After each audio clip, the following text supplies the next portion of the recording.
Now, in the grand schemes of things, of course, I'm a bit disappointed that we didn't leave Anfield today with 3 points. I felt like we created some dangerous opportunities and enough moments where if it was like a better pass, or if a player didn't slip at the wrong time, or if a player took a shot a bit earlier, or hit it with more accuracy, I feel like we leave here with all 3 points. But in the context of how this season has been going, I don't feel disappointed that we only got 1 point against Liverpool. With this game today, both teams this season have been in very similar circumstances. Injuries have affected both, new signings need more time to gel in, and issues in the midfield as well too for either one. So is it any surprise that in the end both teams kind of cancelled each other out? This was a game today where it ebbed and flowed in our favour and in the favour of Liverpool. It's one of those tight, tense games. Potter and Klopp were constantly reacting to each other with the subs they made, with how they approach the game, with what they were telling players to do on the field as well too. This wasn't a simple game, so I'm not going to be arrogant and expect to demand to get 3 points when both teams are in a very similar situation in terms of how this season is currently going. Now, of course, there were some disappointments today, but there were many positives to have. And again, I leave this game with a feeling of hopefulness for the future. As we understand, we're not too far away now from key guys returning back from the team. The fact that guys like Reece and Ben are not far off, that is incredible. The fact that we have new signings that need more time to gel in and will be coming back in your João Felixes. We got a taste of what Mudryk can do, and I cannot wait to speak about Mudryk later in this review, my friends. And again, the horizon is looking kind of bright. There's some hope and promise here, and potentially we could turn this season round. It's not impossible. Not impossible right now. We're 10 points off top 4, and if these guys can combine and link up and improve before the season ends, then who knows what can happen. And I'm going to stand by that. Who knows? I'm optimistic for anything. But right now, let's talk about the game today. I know there was a lot of controversy with the lineup, but in my opinion, sometimes I just get really bored seeing all the incessant rage and disappointment at a bloody lineup, for God's sake. We understand the context that the squad's currently in. There's injuries and guys need time. And I kind of feel like this is exactly the approach that Graham Potter took in this game today. It felt like there was a half-time system and lineup, and there was a second half one that he was waiting for and anticipating for. Of course, we started using a back three. Badiashile, who continues to be a very cool, calm, collected presence in our defence. And, maybe these comparisons are unfair, but when I see a Badiashile who's like 10 years younger than Koulibaly, and he's instantly come to the Prem in January and isn't phased, isn't making silly mistakes, isn't getting beaten ridiculously, and isn't giving away stupid fouls as well to put pressure on the team. It just gets me thinking, Koulibaly, what was your excuse, bro? Like, I don't think there's any excuse when you're 10 years old, I'm not going to lie. So he was a very good guy to have in our back three. We saw something interesting, though, with Lewis Hall playing in a more natural position in midfield in this game with Cucurella coming back. Now, I can understand why. Potter's probably thinking, listen, Lewis Hall, you're 18, and I think in this game today in general, Hall showed some nice things, but he also showed a lot of youthful inexperience. There were times when his passing wasn't working, he wasn't finding targets, he was getting overwhelmed. I'm going to rate the kid for the mentality to still keep playing forwards and not losing confidence and being within himself. This is something he can improve upon and get better as time does go on eventually. But I think in this game today, there was no way that he was going to be playing 1v1 against Mohamed Salah. That's why Cucurella had to play there in the game today. And, Cucurella was all right in terms of what he was doing. It was himself for the team. Up front, it was what I was... up front was the situation. Mount, Gallagher playing as this attacking mid-style position alongside Kai Havertz. And I'll have some thoughts towards that. But for me, this was like the Chelsea of old. And in the second half, we saw the Chelsea of new and what we're actually trying to work towards and build towards and trying to become. But of course, in that first half, some things were going in our favour. And I think if there was one standout performer in that first half, I would probably say outside the defence, it would be Kai Havertz. I just felt like this guy's movement, the positions he was finding between Konate and Gomez, that Liverpool defence, how he was being the spearhead in our attack, some of the link-up play, the danger and threat. I'm lucky that his goal was offside at the start, like 2 minutes in. But you're thinking to yourself afterwards, it can't be that easy to score that quickly at Anfield. But he was a very good presence to have. And a part of me will still have this hope that now that we have some technicians now like Mudryk and Felix and others in the team, I think there can be more life from this guy. And I'm going to maintain that patience a bit more before I start writing him off, because what is that going to do for right now? Absolutely nothing.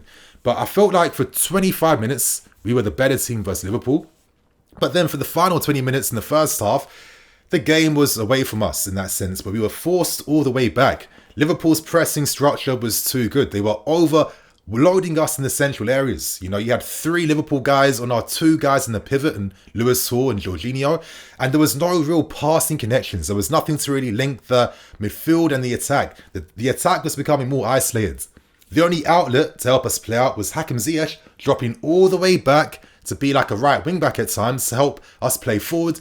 And even then, he was only playing balls over the top, which is like the riskiest pass to play to begin with. So as the first half was ending, I was thinking, listen, we're not doing anything right now. Things need to change. I need to see a 4-3-3 being integrated. I need to see Mudryk on that field. I need to see Hakim Ziyech wide on the right hand side again.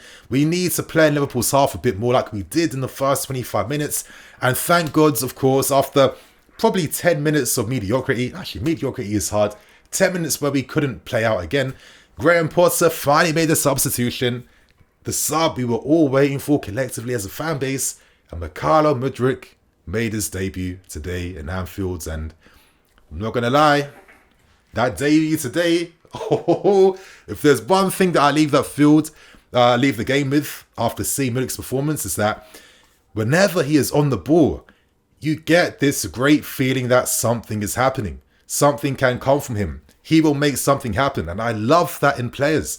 Like, not every player gives you that feeling, but Mudryk today, you know, we completely changed things around as we should have to accommodate him. It was straight 4-3-3. We were seeing Gallagher, Mount playing more familiar positions as box-to-box guys with Jorginho, who I thought Jorginho was good throughout this entire game today, not going to lie to you. And I think by playing that way, Liverpool instantly started to react.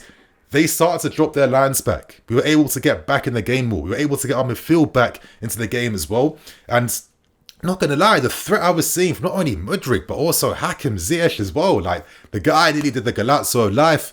Right inside, cutting inside, beating all those Liverpool players, but he didn't take his shot off early. But even then, the delivery he was playing throughout this game today, especially those switch balls to try and find Mudryk on the outside of his opposition fullback. Please, my friends, if there's one video you need to watch my analysis video I released yesterday on Mudryk to get the exact idea behind how we want to use him, how he's going to play, and what he's going to add to this team. Because today, against Liverpool, you saw all the things I was talking about in yesterday's video. Please familiarize yourself with what we're trying to do right now. It'll give you some sanity, not going to lie. But yeah, I love the combination play we were seeing from Ziyech and Mudryk.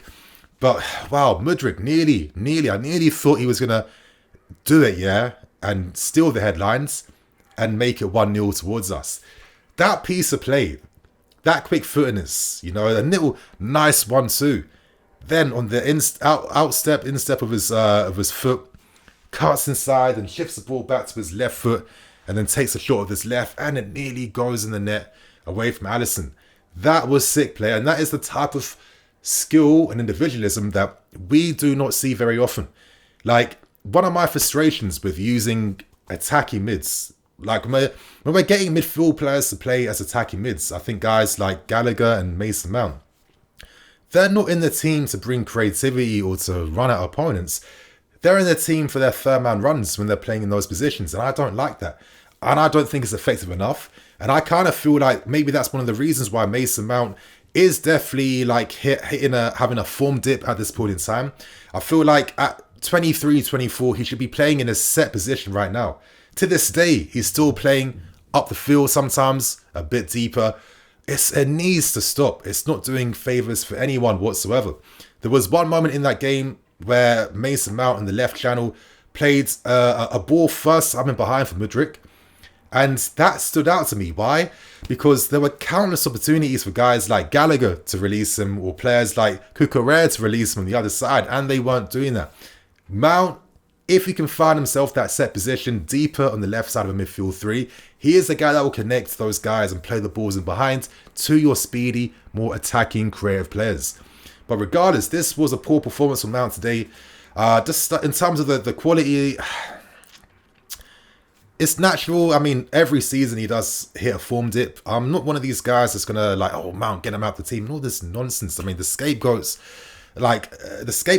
around him is a bit unfair. Like, not only is most of the online fan base constantly peppering him with criticism, he's got this contract situation too. But for me, most importantly, give this guy a bit of an identity in his game now, because I don't want him to be a jack of all trades, master of none, which is what he could become like if we don't find him in that set position. But regardless, he was poor. Thought Gallagher was a bit better.